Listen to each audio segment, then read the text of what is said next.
D-Rock talked about getting out of the friend zone with somebody. Like, he had a girl that had big regrets when she saw him DJing on the BET Awards. That's right. That was really awesome.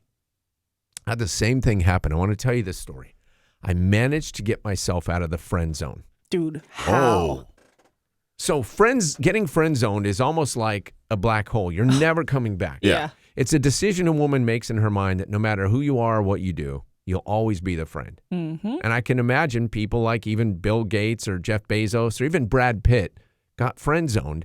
And that becomes hardwired into a woman's brain. Am I wrong about that? I'm making an assumption. Totally true. When you friend zone a guy, what happens in your brain? That's it. It's a blockage, and it's like a big wall. You can't get over it. You can't bust through it. It's so difficult. Why do you think that's Because from then on, we have no sexual tension. We see you like our brother, like a mentor. All the words you don't want to hear as a man. The attraction goes away. You are 100% right about all that. So, I'm going to give this girl the name of Jan Smith. Okay. That's not her name. Jan Smith in high school was unbelievably pretty and ended up being my locker partner. Oh, cool. You ever see that crude silhouette of a woman on the back of a mud flap of a truck? Yeah. Yes. She was the living embodiment of that. Whoa. Wow. You know, for a high school guy, you tend to see these girls with the sun shining behind them all the time. And as she would walk down the hall, her hair had a bounce to it that was unnaturally beautiful. She's just one of those people that they walk around and they just are pretty, even when they're not trying. Yeah. And she was fun. And every guy liked her. And she had a boyfriend who drove a Camaro who had graduated high school 2 years earlier. Yeah. One of those. Yep. His name was Jeff.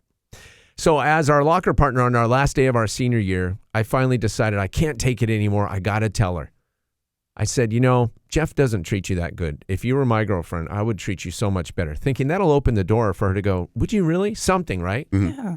What I got was, Rick, you're such a good friend to me. Thank you. And I got a side hug and go, you know what? You're like such a good friend. You're like a brother to me. Thank you so much. Brothered. Oh. I got relative. Oh. Killed me.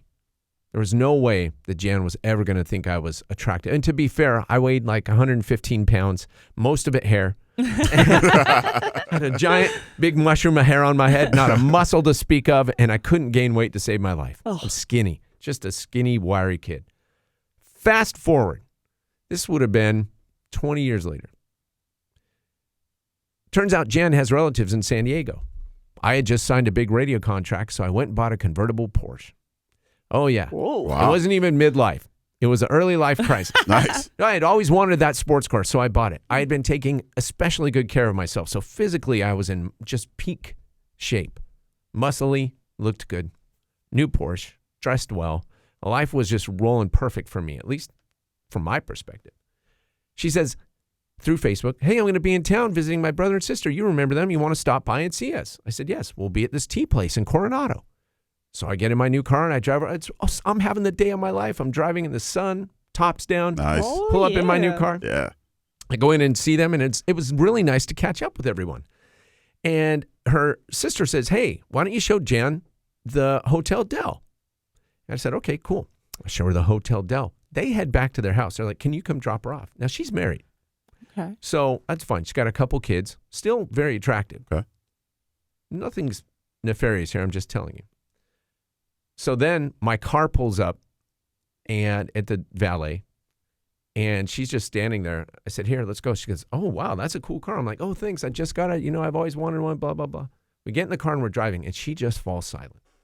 And for the rest of the ride, her family lives in North Park. She's dead silent. And I'm like, did I say something wrong? Did I do something weird? Right. And I'm just thinking, I can't believe I'm driving around Jan. She's the girl in high school that was so beautiful. She's still beautiful. Oh, my gosh. I get up the nerve and I go, hey, did I say something wrong? She goes, no. I said, is something the matter? She's like, I have to be honest with you. If I had known you were going to turn out like this, I would have never called you my brother. She remembered that day. She remembered that day. Oh. And I was like, inside, 4th of July happened. Whoa. I'm just going to tell you. I was like, yes. Wow. I was on the first passenger on the Bezos rocket up to the moon. I couldn't believe it. But there's a thing in my mind going, be cool, act cool, be cool. Right, Like, yeah. are you serious? You like me? Oh, my God. I didn't say that. Wow. I said to her, oh, that's cool. Well, you know what? We'll always be friends, and it's good that we could reconnect this way. And I have to tell you, I'm sincerely flattered. She goes, no, really.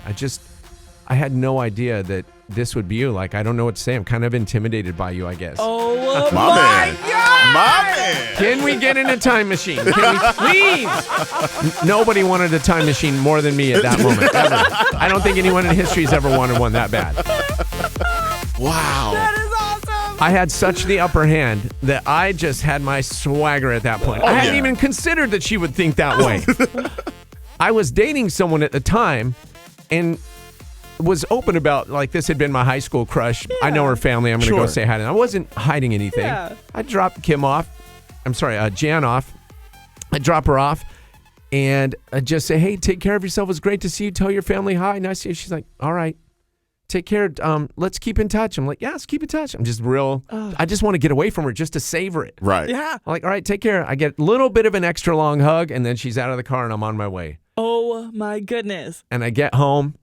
My girlfriend at the time was like, well, how was it? I'm like, you really can't even look at me right now. I'm sorry. I'm a really big deal. Look away. You don't understand what you've got here. Right. You don't understand. I don't think you know what you're dealing with here, but I am... you know how there are grades of beef? I'm prime. I'm at the top. I'm not choice or select. I'm prime. I'm Wagyu. Yeah, Wagyu, Okay? baby. I went straight Wagyu here about an hour ago. Look at the marble. Yes. I am marbled. It was really, Oh, my God. Wow. it was enough. I didn't need anything else to happen with that friendship, relationship, whatever. I walked away. It's kind of like if you win the championship, you don't play another season. Yep. Yeah. You just walk away like, hey, have a good life. Take care of yourself. Mission accomplished. Thank you. Out of the friend zone. Wow. It can happen.